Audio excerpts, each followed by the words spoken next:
Hello friends, ఈరోజు మనము వేడివేడిగా చికెన్ పకోడీ చేసుకుందాము.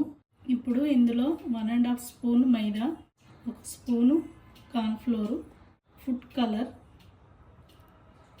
కస్తూరి మేతి, కొద్దిగా సాల్ట్, కొద్దిగా మిరియాల పౌడర్, 1 స్పూను అల్లం వెల్లుల్లి పేస్ట్, 1 స్పూన్ కారం, 1 స్పూన్ ధనియా powder, 1/2 spoon garam masala, eggs 2. ఇవన్నీ బాగా మిక్స్ చేసుకుందామండి. ఇందులో కొద్దిగా నిమ్మరసం వేసుకున్నాము. ఆయిల్ బాగా వేడైందండి. ఇప్పుడు మనము పకోడీ వేసుకుందాం.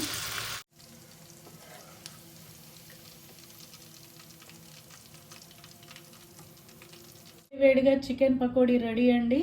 మీరు మీ టేస్ట్ ప్రకారము ఉప్పు కారాలు వేసుకోండి. చాలా బాగుంటుంది. ఒక్కసారి ట్రై చేయండి, సబ్స్క్రైబ్ చేయండి, షేర్ చేయండి.